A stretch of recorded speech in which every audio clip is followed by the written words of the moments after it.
नमस्कार। आइए सुनते हैं आज एक कथा, सबसे सस्ता मांस। जी हाँ, तो ये जो कथा है ये गरुड़ पुराण में आती है और इस कथा में ऐसा होता है कि एक बार जैसे कि हम जानते हैं कि जो वृंदावन था उसको पहले भी और आज भी वन ही बोलते हैं, तो वृंदावन तो एक जंगल के बाहर की बात है, जहाँ पे कि जब श्री कृष्ण गाय चरा रहे थे और उस वक़्त वो बालपन में थे, छोटे थे। तो जब श्री कृष्ण गाय चरा रहे थे तो एक हिरन था और वो भागा-भागा श्री कृष्ण के पास आ गया और उनके आगे-पीछे घूमने लग गया, जैसे कह रहा हूँ मुझे बचाओ। और उधर से एक शिकारी जो था वो शिकार करने के लिए आया था उस हिरन का, तो वो हिरन छुप के श्री कृष्ण के पीछे जाकर बैठ गया। तो शिकारी जो था वो भी आ गया और उसने श्री कृष्ण से कहा कि ए, ये मेरा शिकार है, इसको मुझे दे दे। तो श्री कृष्ण ने कहा कि भाई ये तुम्हारा शिकार कैसे है? कहता है कि भाई मैं एक शिकारी हूँ, मैं इसको मार दूंगा। तो श्री कृष्ण ने कहा कि अरे भाई, सब जीवों का उनके जीवन पर अधिकार है, तो इसको भी जीने का पूरा अधिकार है। तो अगर तुम इसे मार दोगे तो इसका तो जीवन ही चला जाएगा। शिकारी ने कहा मैं इसको मारकर खा जाऊंगा। तो श्री कृष्ण ने कहा कि पर ये तो गलत है। तो उसने कहा कि मैं नहीं जानता, मैं तो यही करूँगा। अरे भाई, जब हम जीवों को मारकर खाते हैं, तो हम तो उन्हें मुक्ति देते हैं। श्री कृष्ण ने कहा कि तुम गलत करोगे।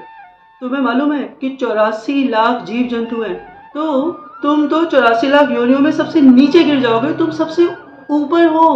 तुम्हें मालूम है तुम मनुष्य हो, तुम सबसे ऊपर खड़े हो।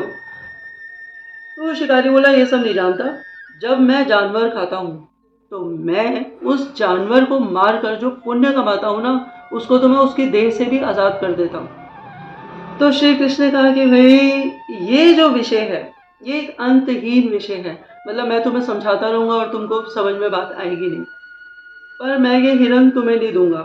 तो उसने कहा कि भाई, शिकारी ने कि हिरन तो आपको मुझे देना ही पड़ेगा। तो श्री कृष्ण ने कहा कि ठीक है, मैं हिरन तुम्हें दे दूंगा, पर मैं तुम्हें एक कथा सुनाना चाहता हूँ। तो शिकारी ने सोचा कि चल यार, इनकी कथा सुन लेते हैं। तो उन्होंने कहा कि ठीक है, आप कथा सुनाओ। तो श्री कृष्ण ने कथा सुनाना प्रारंभ किया। श्री कृष्ण ने कहा कि मगध देश में एक मतलब मगध जो राज्य था वहाँ का जो सम्राट था, तो एक बार ऐसा हुआ कि वहाँ पे ना अन्न जल की मतलब अन्न की आपूर्ति हो गई, तो अन्न की कमी हो गई। तो जितने भी लोग थे वो सम्राट के पास आ गए। अब देखिए, जब हमारे यहाँ किसी चीज़ की कमी होती है तो हम क्या करते हैं, हम राजा के पास जाते हैं। जैसे कि जब कोरोना हुआ तो हम सब लोग मोदी जी के पास पहुंच गए कि भाई हमें बचाइए। अब जब भी किसी को कुछ भी ज़रूरत पड़ती है तो फिर वो राजा के पास जाता है। तो उस वक्त भी यही हुआ कि भाई अन्न की आपूर्ति हो गई, तो जो प्रजा थी उसने राजा से शिकायत की, सम्राट से शिकायत की कि भाई हमें बचाइए, ऐसा ना हो कि भाई अन्न जो है वो बिल्कुल ख़त्म हो जाए तो हम लोग तो सब मर जाएंगे। तो जो राजा थे वो राज्यसभा थी उनकी, तो एक प्रधानमंत्री बैठे थे और दुनिया भर के मंत्री जो उनके राज्य में थे वो सब बैठे हुए थे। तो राजा ने प्रधानमंत्री से कहा कि भाई, अगर सपोज करो कि भाई ये अन्न खत्म हो जाएगा तो लोग क्या खाएंगे। तो प्रधानमंत्री ने कहा कि भाई, मैं कुछ जुगत लगाऊंगा और आपको ज़रूर इसका जो है उत्तर दूंगा, पर मुझे थोड़ा सा समय दीजिए। इतने में एक मंत्री था, तो उसने कहा कि महाराज, मेरे पास इस बात का उत्तर है। तो उन जो सम्राट थे उन्होंने कहा कि हाँ बताओ। तो उसने कहा कि भाई, मैं ये कहना चाहता हूँ कि यहाँ पे जो वन है ना, तो इस जंगल में इतने जानवर हैं, क्यों ना इनका शिकार किया जाए। देखिए, अभी तक तो हम ऐसा करते थे कि शिकार करके उसको वहीं छोड़ देते थे, यदि खा लिया जाए तो अरे कितने पशु पक्षी हैं, है ना। तो राजा जो था वो सोचने लगा कि भाई, पर प्रधानमंत्री ने कहा रुको, राजा ने मुझसे कहा है जुगत लगाने के लिए, तो तुम क्यों। उन्होंने कहा देखो, मुझे राजा जी, मुझे क्षमा कीजिए, मुझे थोड़ा सा समय दीजिए, मैं सोच कर बताता हूँ कि इस बात का क्या उपाय है। तो राजा ने कहा ज़रा जल्दी सोचना, क्योंकि अब अन्न की कमी बढ़ती ही जा रही है। तो जो प्रधानमंत्री था उसको रात में नींद भी नहीं आ रही थी, तो वो रात में ही, उसी रात में उस मंत्री के घर पहुंचा। वो जो मंत्री ने कहा था ना कि भाई क्यों ना वन में जितने जानवर हैं उनको धीरे धीरे शिकार करके खाया जाए, तो वो उस वाले मंत्री के घर पहुंचा और उसने कहा कि भाई, अभी अभी मुझे पता चला है कि वैद्य ने मुझे ये बताया है कि राजा की तबीयत खराब हो गई है, तो राजा को आपके हृदय का 2 तोला मांस चाहिए। तो मंत्री ने कहा, मेरे हृदय का 2 तोला मांस? उन्होंने कहा, हाँ, क्योंकि आप हुष्ट-पुष्ट हैं, तो क्या आप राजा आपसे इतना प्यार करते हैं, आप उन्हें अपने हृदय का 2 तोला मांस नहीं दे सकते? इसके बदले में हाँ, राजा ने ये कहा है कि वो आपको 1 लाख जो स्वर्ण मुद्राएँ हैं, वो देंगे। तो उसने कहा कि अरे! अगर राजा को मैं हृदय का 2 तोला मांस दूँगा, तो सबसे पहली बात तो मैं ही मर जाऊँगा। तो उन्होंने कहा कि हाँ, ठीक है, आप मर जाएँगे, पर इसके बदले में वो आपको 1 लाख स्वर्ण मुद्राएँ दे रहे हैं। तो जो मंत्री था उसने अपनी पत्नी और बच्चों को देखा, पत्नी और बच्चे थोड़ा-सा पीछे हो गए। तो वो बोला कि मुझे माफ़ कीजिएगा, मैं अपने हृदय का 2 तोला मांस मैं राजा से तो बहुत प्रेम करता हूँ, पर मैं दे नहीं पाऊँगा। तो क्योंकि मैं अपने हृदय का 2 तोला मांस नहीं दे सकता। हाँ, जो स्वर्ण मुद्राएँ राजा जी मुझे देना चाहते हैं, ऐसी 1 लाख स्वर्ण मुद्राएँ राजा जी मुझसे ले लें और कृपया करके आप किसी और को ढूँढ लीजिए। तो उसने कहा कि भई देखो, राजा तुमसे बहुत कहता है, हाँ, वो मुझसे बहुत प्रेम करते हैं, मैं उनसे बहुत प्रेम करता हूँ। पर यदि मैंने मतलब कि अपने हृदय का 2 तोला मांस दिया तो हृदय चिरते ही मैं भी मर जाऊँगा। जब मैं मर जाऊँगा तो मेरा परिवार नहीं रहेगा। तो उसने कहा कि ठीक है। तो अब मैं क्या करूँ? तो प्रधानमंत्री से उस मंत्री ने कहा, अब आप ये करिए प्रधानमंत्री जी कि आप किसी और के पास जाइए 2 तोला मांस लेने के लिए। तो प्रधानमंत्री ने कहा ठीक है। तो वो जो मंत्री था उसने 1 लाख स्वर्ण अशर्फियाँ या स्वर्ण मुद्राएँ प्रधानमंत्री जी को दे दी। तो उस रात में वो प्रधानमंत्री हर मंत्री के घर में घूमे, क्योंकि बहुत सारे राजा के मंत्री थे, और उन्होंने हर मंत्री से यही कहा कि राजा की तबीयत बहुत खराब है, जो थी भी। तो उन्होंने कहा कि भई राजा को जो है वो मतलब कि हृदय 2 तोला हृदय का मांस चाहिए। पर एक भी मंत्री तैयार नहीं हुआ। किसी ने कहा कि भैया ये लाख की जगह 1.25 लाख स्वर्ण मुद्राएँ, किसी ने कहा भाई तू 2 लाख स्वर्ण मुद्राएँ मुझसे ले ले, किसी ने 5 लाख दे दी, किसी ने 50,000 स्वर्ण मुद्राएँ दी। तो वो जो प्रधानमंत्री था उसकी बोरा उसका जो बोरी भी नहीं कहूँगी मैं, बोरा मुद्राओं से भर गया। और फिर वो प्रधानमंत्री जो है वो अगले दिन, क्योंकि पूरी रात तो वो यही काम करता रहा, क्योंकि राजा जी को तो बहुत ज़रूरत थी।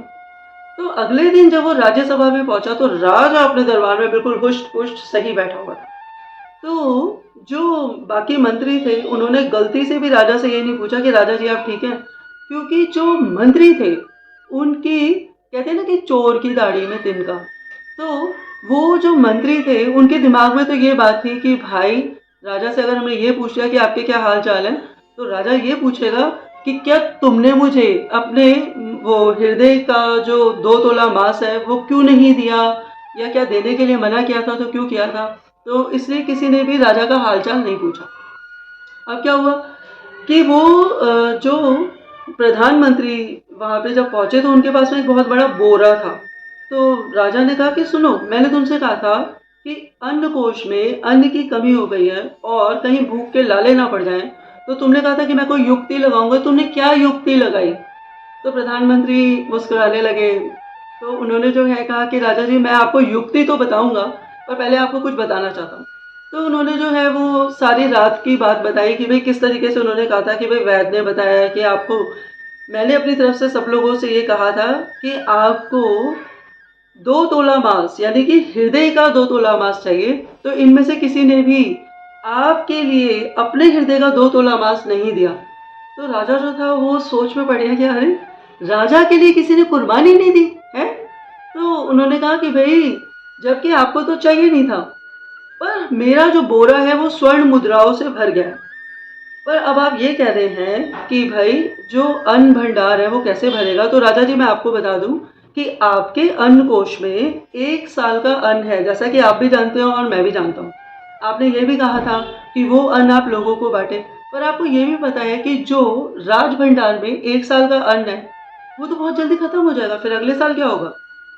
तो मैं जो युक्ति मैं आपको ये बता दूँ मैंने क्या युक्ति सोची, मैंने ये सोचा है कि उसमें से आधे भंडार में से हम लोगों को जो है वो कुछ चावल दे देंगे। आपको पता है ना कि चावल से ही चावल उगता है। आपको ये भी पता है कि कनक से यानी कि गेहूँ से ही गेहूँ उगती है, आलू से ही आलू उगता है।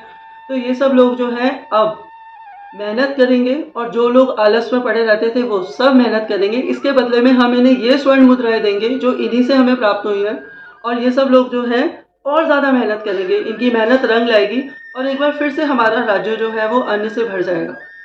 राजा को प्रधानमंत्री की बात इतनी पसंद आई कि राजा ने सबको आदेश दिया कि भाई मैं अपने अन्न भंडार में से आधा अन्न कोष दे रहा हूँ और ये बीज हैं तो तुम सब लोग इसको खेत में उगाओ। तो 6 महीने में ही राजा एक बार फिर से बहुत ज़्यादा, जैसे कहते हैं ना कि भाई अमीर हो गया। तो वो जो अन्न भंडार थे वो फिर से भर गए और राजा को प्रधानमंत्री की युक्ति बहुत ज़्यादा पसंद आई। तो अपनी बात को आगे बढ़ाते हुए श्री कृष्ण ने उस शिकारी से कहा कि जरा सोचो कि यदि राजा को उस मंत्री की बात मतलब अगर अच्छी लग जाती कि हाँ भाई जंगल में जाओ शिकार करो और मांस तो बहुत सस्ता है, क्योंकि जानवरों का मांस तो सबसे ज्यादा सस्ता है। जानवर मूक होता है, हमारी तरह बोल नहीं सकता, तो उसे काट कर खाना तो भाई बहुत ही आसान काम है ना। तो मुफ्त का मांस पाओगे क्योंकि वो जानवर अपनी जिंदगी जी रहा है और तुम उसको घेर लोगे खाने के लिए, वो चीख भी नहीं पाएगा और चीखेगा तो तुम्हें कोई फर्क नहीं पड़ेगा, तुम खा लोगे। तो उस राजा ने अपने प्रधानमंत्री से कहा कोई जुगत लगाओ और उसने जुगत लगाई और इस तरीके से जो है वो हमारा देश वापस अन्न से भर गया। तो मैं इसके साथ शिकारी जी आपको ये भी बताना चाहता हूँ कि हम जो खाते हैं उसी की पैदावार करते हैं। यदि आप जो है वो फल खाएंगे तो आपके बच्चे भी फल खाएंगे तो फल की पैदावार होगी, पर यदि आप जानवर खाएंगे तो जानवर की पैदावार होगी। तो श्री कृष्ण ने अपनी बात को आगे करते हुए ये भी कहा कि ये भी याद रखना कि हम यदि कोई बुरा कर्म करेंगे तो वो पलट कर आएगा। तो इस पर उसने शिकारी ने कहा कि आप ये कहना चाहते हैं कि यदि मैं जानवर को खाऊंगा तो मैं कढ़ाइयों में तला जाऊंगा। तो श्री कृष्ण ने कहा कि अरे भाई कढ़ाइयों में तो कलयुग में तले जाओगे। तो ये मैं कहना चाहता हूँ कि हमें ऐसा पाप नहीं कमाना चाहिए कि हम उस पाप के भागी बने और 84 लाख में सबसे नीचे आ जाए। तो मैं तो तुम्हें मना ही करना चाहता हूँ। तो शिकारी ने कहा कि मुझे आपकी बात समझ में आ गई है कि यदि हम फल खाएंगे तो फल उगाया जाएगा, अनाज उगाया जाएगा, किंतु यदि हम किसी निर्दोष जीव जंतु को मारकर खाएंगे तो हम 84 लाख में घूमते ही रहेंगे। श्री कृष्ण ने कहा कि 84 लाख में भी घूमते रहेंगे और जिस तरीके से जब हम सेब खाते हैं, कोई भी फल खाते हैं तो उसकी मिठास भी अंदर ले लेते हैं, उसी तरीके से जब हम किसी जानवर को खाते हैं तो उसके पाप कर्म भी खा लेते हैं और हम भी 84 लाख में फंस जाते हैं। देखो जिस तरीके से उस जानवर ने जितने भी पाप किए होंगे तभी तो वो जानवर बना है ना, उसने वो जानकर वरदान मांगा और वो 84 लाख में नीचे गिर गया। तो वो ऊपर बहुत कठिनाई से आता है और तुम तो वैसे भी ऊपर ही हो। तो हमें अपने कर्म जो है वो बहुत स्वच्छ रखने चाहिए। हमें ये नहीं सोचना चाहिए कि मांस बहुत सस्ता है, क्योंकि तुमने देखा कि एक मंत्री ने भी अपने राजा को मांस नहीं दिया, हृदय का 2 तोला मांस, क्योंकि मंत्री जानते थे कि अगर हमने हृदय का 2 तोला मांस दे दिया तो हम मर जाएंगे, है ना। तो सब लोग अपनी मृत्यु से कांपते हैं, थर थर कांपते हैं, तो जानवरों को इतने आराम से कैसे खा लेते हैं। यदि आपको ये पता चल जाए कि वो जानवर भी हम ही हैं, उनके अंदर जो आत्मा है, कहने का तात्पर्य ये है कि जानवरों में जो आत्मा है वो हमारे अंदर है। जैसे उन्हें पीड़ा होती है हमें भी होती है, उनकी आंखें हैं हमारी भी है, वो भी कानों से सुनते हैं, नाक से सूंघते हैं, वे हर चीज़ों को समझ सकते हैं किंतु मूक हैं, बोल नहीं सकते, है ना। तो वह बिल्कुल हमारी तरह है, उनमें आत्म तत्व है। तो यदि उनमें आत्म तत्व है तो उन्हें पीड़ा देना, वो तो वैसे ही बहुत पीड़ा में है, कष्ट में है, क्योंकि वो एक जानवर के रूप में है। वो मैं करते रहते हैं कि वो कहते हैं भाई ये मैं हूँ, तुम्हारे घर का हूँ, पर हम उन्हें समझ नहीं पाते, हम काट लेते हैं कि चल, तो उन्हें काट के खा लेते हैं और फिर क्या होता है कि हम एक नरक का जो द्वार है वो खोल लेते हैं। तो श्री कृष्ण ने बहुत पहले, यानी कि उस समय उस शिकारी को ये संदेश दिया और शिकारी ने उनकी बात मानी, शिकारी को बात समझ में आ गई और शिकारी ने उसके बाद वो शिकार नहीं किया। उसने तो उस हिरण को प्यार किया और वो जो हिरण था वो खुशी खुशी जंगल में भाग गया। तो दोस्तों ये थी कथा और इस कथा के ज़रिए जो भी मैं आपको बताना चाहती थी मैंने बताने की कोशिश की। आशा है आपको कथा पसंद आई होगी। आप मेरे चैनल को सब्सक्राइब, शेयर और लाइक भी करेंगे और यदि आपको पसंद आई हो तो कृपया मुझे आशीर्वाद देते रहें। आप सबका बहुत बहुत धन्यवाद। आपके अंदर बैठी आत्मा, आपकी ऊर्जा शक्ति को मेरा बारंबार प्रणाम है। बहुत बहुत धन्यवाद, बहुत बहुत धन्यवाद।